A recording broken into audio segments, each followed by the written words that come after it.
So today, at long last, we have our final section and video of Math 1070, and this is section 5.5, and it's known as the substitution method, or more commonly, U-substitution. And the aim for this method for solving integrals is when we have a function that is the result of a chain rule derivative. And what I mean by that, if we had, say, for example, a function which was a composition of other functions, and we try to take its derivative, we have, of course, the chain rule. So let's say I had sine of x squared. Then this is a composition of functions.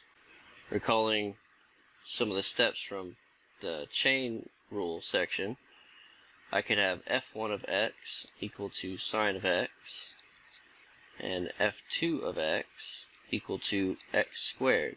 Then f of x is equal to f1 of f2 of x. But when I try to take the derivative of f of x, f prime of x, I have derivative of the outside, which is cosine of x squared multiplied by the derivative of the inside times 2x. And so I want to be able to undo this with integration. If I were to say have the integral of sine, well, let's stick with what we have here, of cosine of x squared dx, I actually won't be able to evaluate this particular integral. I'm pretty sure that this is one of the functions which does not have an antiderivative that we can write down. On the other hand, if I had a 2x available,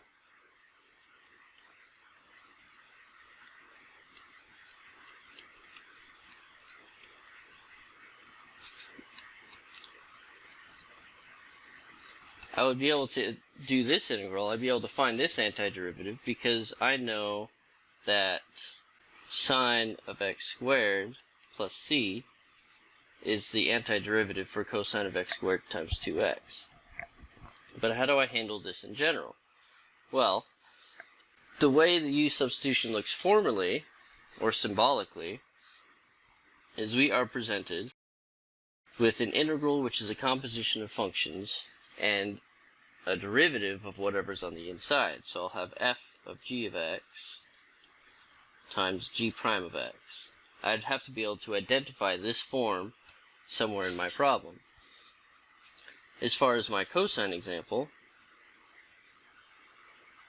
the integral of cosine of x squared times 2x dx,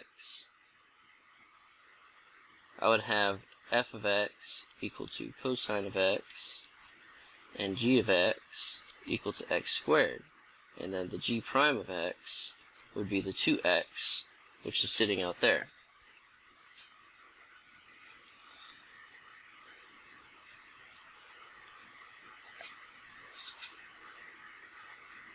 So what I should have is that this is big F of g of x plus c,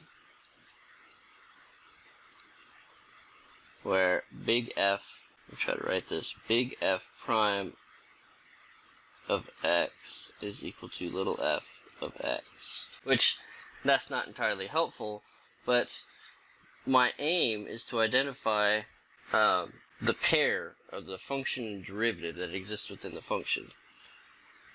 So if I have the form f of g of x times g prime of x dx, what I do is a so-called U substitution, where if u is equal to g of x,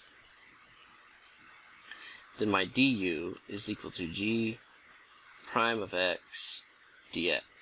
And that allows me to rewrite my function to look like f of u du, because this part here, that's my du, and that part there is my initial u. And this is a so-called U substitution because I've simplified my integral to be just a simple function in terms of a single variable. And so this antiderivative would look like big F of u plus c, where again big F prime of x is equal to little f of x. Which means that my integral f of u du, which is equal to big F of u plus c, would be equal to big F of g of x, because that's my U substitution. So how does this look for an actual example? If I go back to my cosine problem,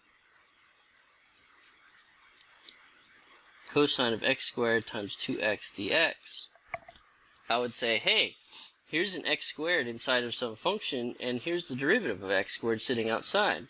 So I'll say, okay, u is equal to x squared. The derivative of my choice of u substitution is 2x dx. And that allows me to rewrite my original integral. I have cosine, the x squared turns into a u, and my 2x dx turns into my du. And I can evaluate this integral no problem, because I know that the antiderivative of cosine is sine. So this is sine of u plus c. And then I'll undo my u substitution to get my final answer. I'll get sine of x squared plus c. And there's lots of different things I could do with this.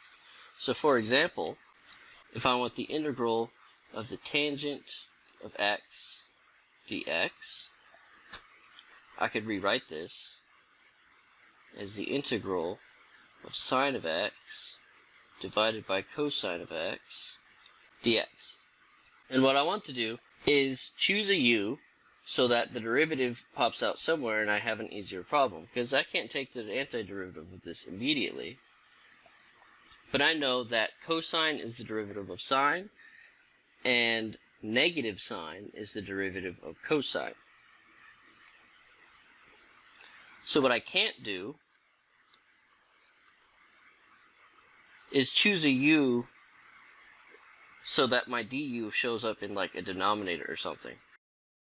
Because if I try to substitute this, my sine becomes a u. My cosine of x needs to be multiplied by dx. But what I have here is 1 over cosine of x times sine of x over 1 times the dx, technically over 1. And this is always there. So I don't have a way to substitute my du, because I cannot have, for example, this. This is very bad. Because the du it's part of the integral notation, and it always has to be able to sit off to the right of whatever function I'm trying to integrate. So this would be a bad choice of a u, because I can't substitute in a du anywhere. So what I should do is I'm going to choose the opposite function to be my u. I'll have u equal to cosine of x, which means my du is equal to sine of x negative sine of x dx. But what I have here is I have a positive sine of x dx. So what I can do, since these are new equations that I've made, is I can multiply both sides by -1 to get sine of x dx, which means my sine of x dx is equal to a -1 times du. So that's negative du. And when I rewrite my integral,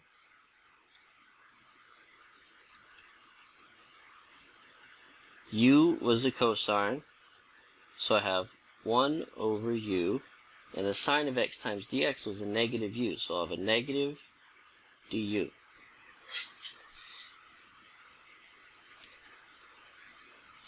And I know what this antiderivative is. It's one of our favorites. This is negative natural log of the absolute value of u plus c, which is, of course, when I undo my u substitution, natural log of the absolute value of cosine of x plus c. Every time we do a u substitution problem, your primary goal is to replace the dx with the du, and we can solve out the other stuff a little bit later. So a very simple example of what I mean by that is consider the integral of x over x plus 1 dx. This doesn't fit any of my standard antiderivative forms, so I'm going to want to do u substitution. And choices of u's are always going to be so-called insides of functions. The places I look for u's are between some set of parentheses, in denominators, in exponents. It might not necessarily be the whole denominator or the whole exponent, but it'll certainly be a part of them. And I don't have very many choices of a u here, so what I'll do is I'll just set the u equal to the denominator. And whenever possible, you might want to consider including any added constants as part of your u, because it's cheap and free to include a constant. Whenever I take the derivative, the constant goes away. So my du is actually equal to dx. But if I were to rewrite my integral based on this information, I would still have x over u du, because I could replace the dx and I could replace the x plus 1, but this x is still sitting up here. So I cannot evaluate this.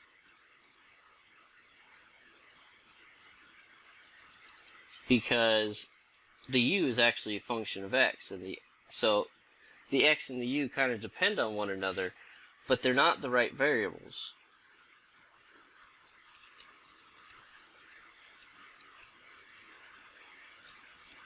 So, in looking at it, I definitely don't have a way to integrate that based on simple antiderivatives. So, you have to do a complete u substitution whenever you're doing these problems. Everything must be replaced. There must be no x's left over. But how do I get rid of this extra x? Well, the answer is your u substitution right here is an equation. These things are equal. So I could solve my initial u substitution for x. So x is equal to u minus 1. And I can finish my u substitution.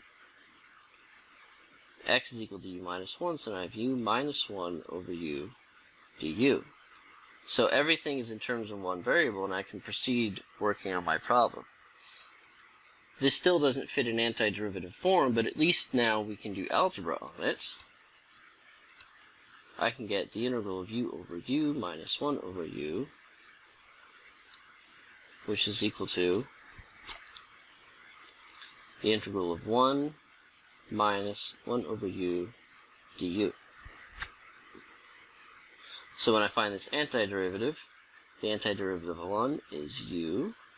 The antiderivative of 1 over u is the natural log of u plus c. And my u is equal to x plus 1, so I have x plus 1 minus natural log x plus 1 plus c. Now what books and solutions and calculators will often do is they'll throw all of your extra constants into the plus c. So this plus 1 sitting right here, for example, is usually tossed into this c of integration. So a final result you might see, depending on your problem in some solutions manual, might end up being a little bit different. So this could be rewritten as x minus natural log of x plus 1 plus c.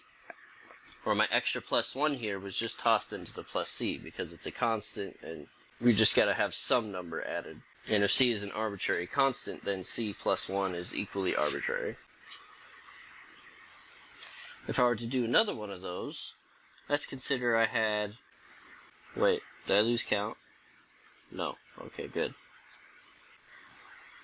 The integral of, let's see, x cubed plus 1 over 1 plus x squared dx.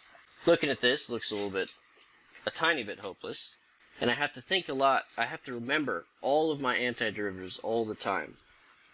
Because when I see 1 plus x squared in a denominator, I always think arctangent.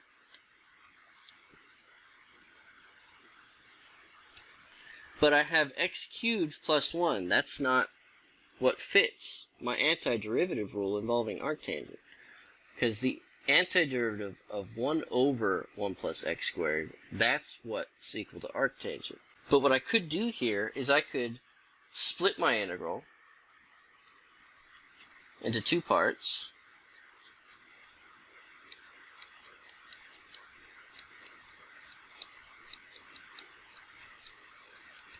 And then I might think about trying to do u substitution for this first part, similar to what I had for the very previous problem. Because before I had x over 1 plus x, and so maybe this will fit too. If I were to say u was equal to 1 plus x squared, and I'll always add this as a first step whenever I have a u substitution, I'll solve for x too. So I'll have x squared equals u minus 1, or x is equal to the square root of u minus 1. And then my du would be equal to 2x dx. But I don't really have a 2x dx, and I don't think I can even touch the second part of my integral with u substitution. So I'm going to split this into two problems now. X cubed over 1 plus x squared dx plus the integral of 1 over 1 plus x squared dx. This is one of my integral properties where I can split my integral across addition and subtraction. And this problem over here, this is solved, so we'll just kind of set it off to the side because this is going to be arctangent of x plus c. And we just want to work on this guy here. If I try to use this u substitution, my du is equal to 2x dx. So what I think I'll do is I'll try to substitute the dx directly.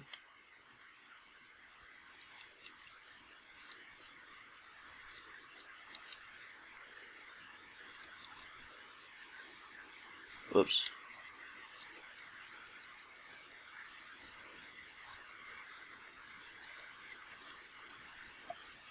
Because this is also an equation down here, so I could say that my dx is equal to du over 2x. Okay, so let me try to substitute these parts in my problem. I have an x squared cubed up here. That's going to be annoying. My 1 plus x squared was my regular u. And my dx turned into du divided by 2x.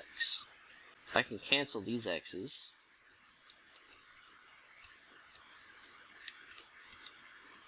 Which means, oh, here I can use my x squared and replace it with a u minus 1.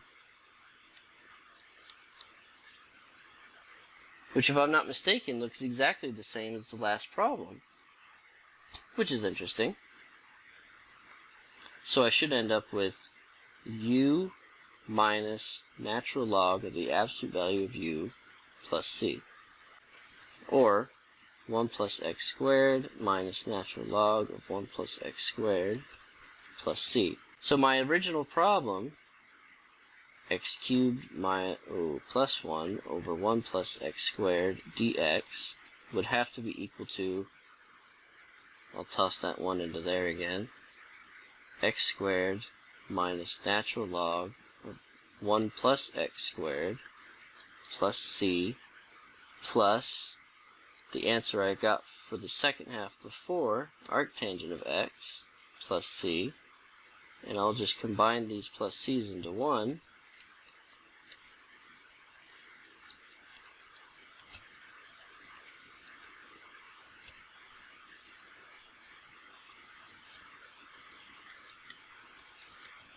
It's technically okay if you don't combine these constants of integration. Especially it's okay if you don't throw your constants into the c. It's still going to be a right answer. You'll just maybe have slightly different work if you need to solve for your constant with an initial value problem. Sometimes, when we're doing these problems, we need to do multiple u substitutions, or a double u substitution. So consider this integral. If I have cosine of x times sine of x all over 1 plus sine of x quantity squared dx. Now I'm tempted to try to claim trig identity for the denominator here, but it's sine of x squared plus cosine of x squared is equal to 1. And so it should be 1 minus sine if it's going to be part of that identity. But what I notice right off the top of the bat here is I have a bunch of sines, and I have a cosine. And I know that the derivative of sine is cosine. So u equal to sine is going to be a really good first step.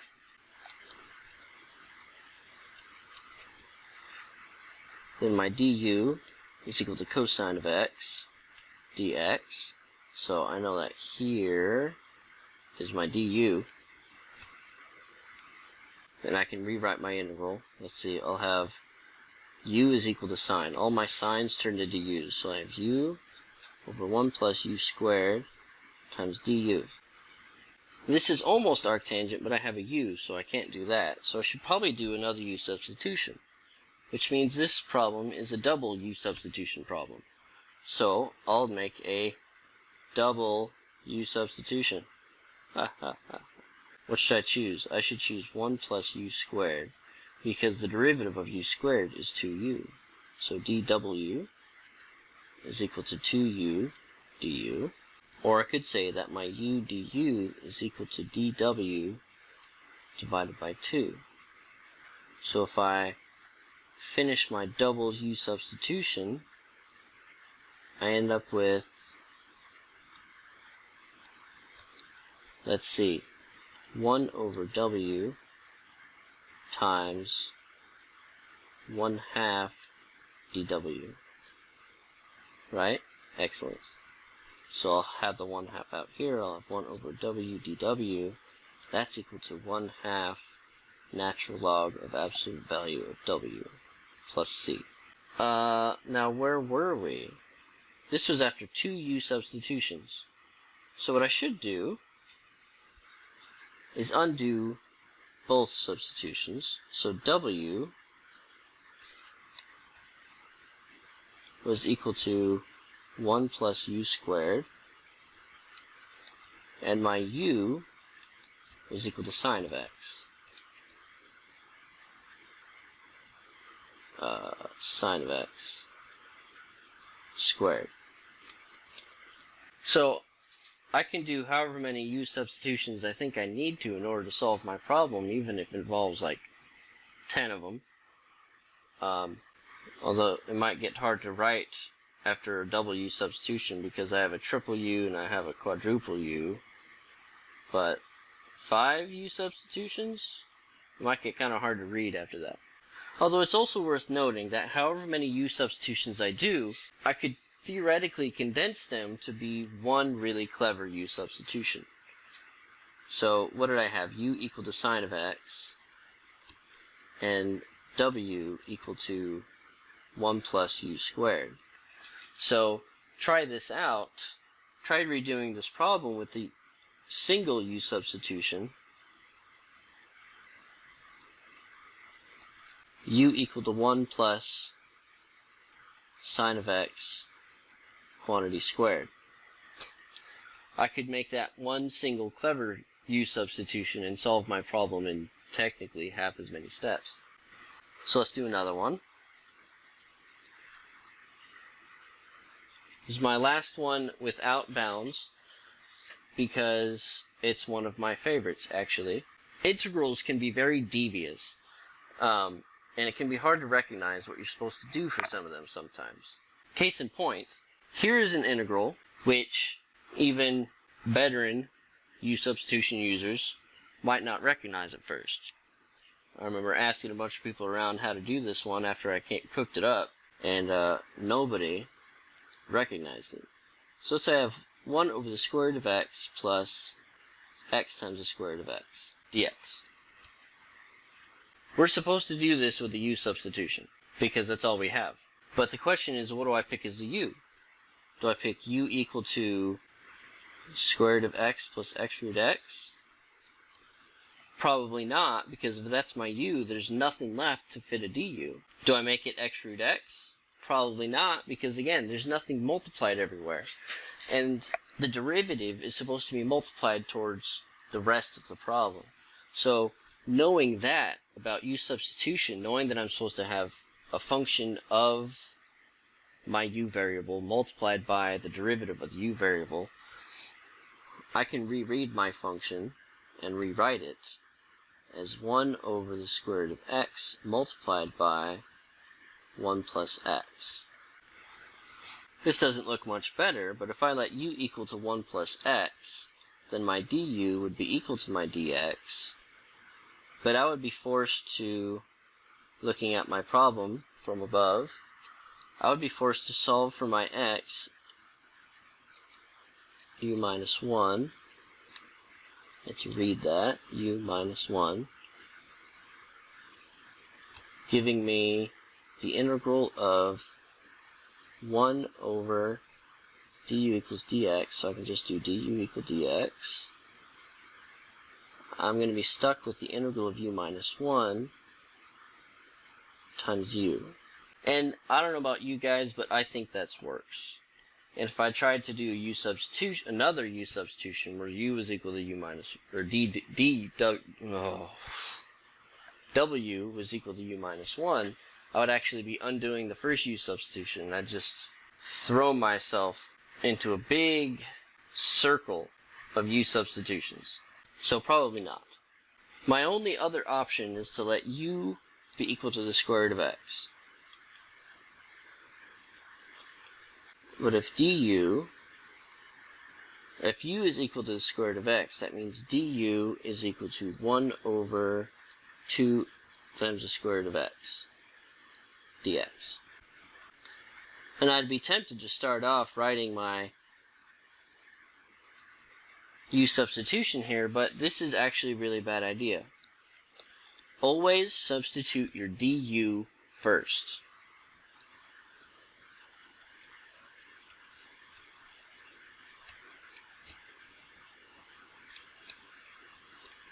And this is a perfect example of a problem of why you want to do that.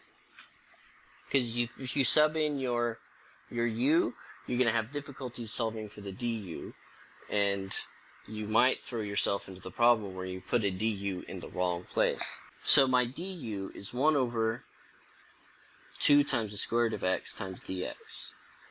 Or I could say that 1 over the square root of x times dx is equal to 2 times du. Looking at my original function I had up here, here's a 1 over the square root of x times dx, so this should become 2 du. So I'll write that.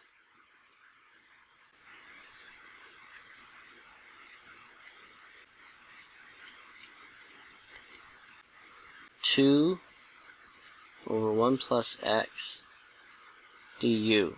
And I still have an x. And what do I do with those? I take my u substitution and I solve for x.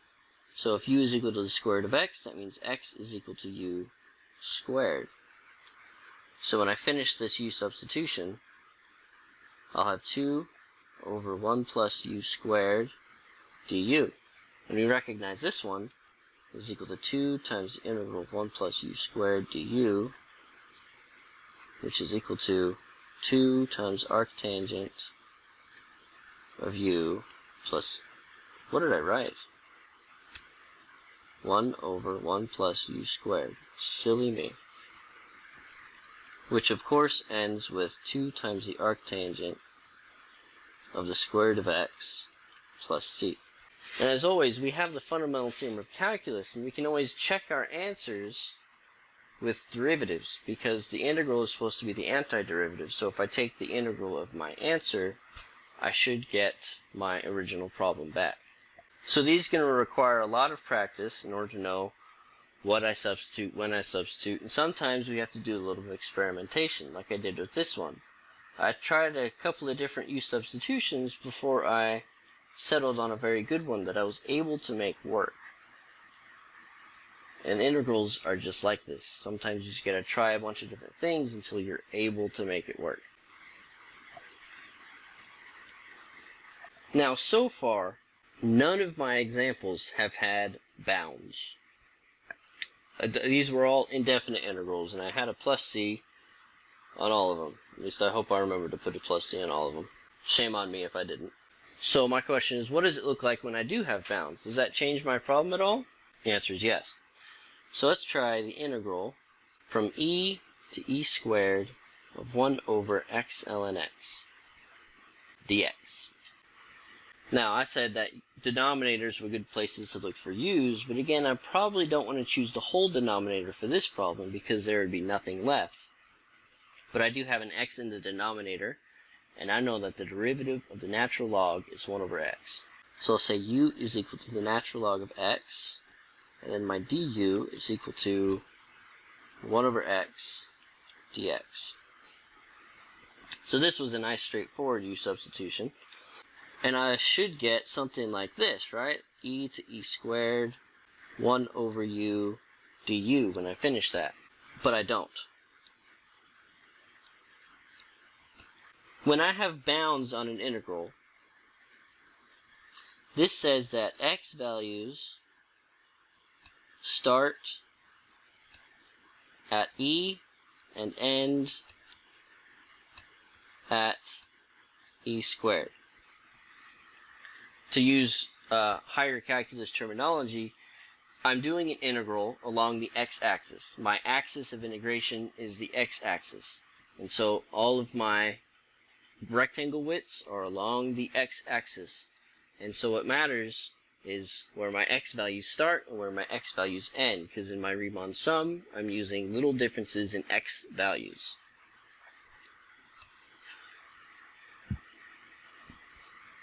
But down here, after I do my u substitution, this says that I'm doing an integral along the u-axis, or my axis of integration is the u-axis, whatever the heck the u-axis is.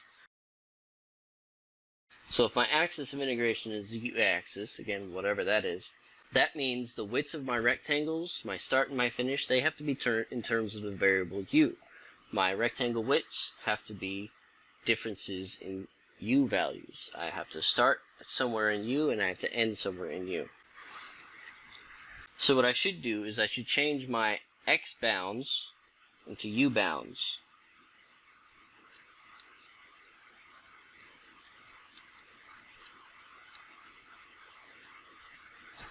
Since my variable of integration is u, my integral needs to start somewhere in u and end somewhere in u. So how do I find those? Well, I find those with the u substitution. Since u is equal to the natural log of x, u of e is equal to the natural log of e, which is equal to 1, and u of e squared is equal to the natural log of e squared, which is equal to 2. So after I do my u substitution, my integral has new bounds where I start at x equal to e, or u equal to 1, and I end at x equal to e squared, or u equal to 2. So this is equal to the natural log of the absolute value of u, evaluated from 1 to 2, which is equal to the natural log of 2 minus the natural log of 1, but the natural log of 1 is 0. You notice this time I didn't change my antiderivative back into terms of x's. That's because I changed the bounds of my integral to be in terms of u. If I had done this differently, if I had just done the simple indefinite integral, x ln x, dx, then with the same u substitution, I should have gotten u equal to the natural log of x. I would have gotten the natural log of u plus c, which is equal to the natural log of the natural log of x plus c. And then based on the evaluation theorem of the fundamental theorem of calculus, this function over here, natural log of the natural log of x, is the antiderivative of this garbage in here. So if I put bounds on it, the integral from e to e squared of 1 over x ln x dx should be equal to the natural log of the natural log of e squared minus the natural log of the natural log of e. I would have a plus c and a plus c on both parts, but they cancel, so I just kind of ignore it. But this is equal to the natural log of the absolute value of 2 minus the natural log of the absolute value of 1, which is, of course, equal to just natural log of 2. So I got the same answer, and it would be technically the same work if I just found the antiderivative and then plugged in the bounds later in terms of x, as if I had changed the bounds while doing a u substitution and just plugged in those new bounds into the antiderivative in terms of u. It's the same work, but it's far more appropriate to change the bounds when you're doing u substitution. If you don't change the bounds, then you're going to end up either plugging in the wrong numbers, or kind of in the middle you'll have a mathematical sentence which is not totally technically correct. And that sentence would be this one right here. So I could technically, if I was going to be super pedantic about it, is I could rewrite this as x equal to e squared times 1 over u du. Then solve that antiderivative and then undo my u substitution before plugging in my x bounds. But it's much more preferred if you just change the bounds in the middle of your u substitution. U substitution problems can be very diverse, and this is basically a bread and butter technique of evaluating integrals. So it's going to show up a heck of a lot. So certainly be sure to practice as many of these as you can, because you really want to kind of build yourself an intuition of what you want to pick as a u, and the only way to do that is with practice and experience.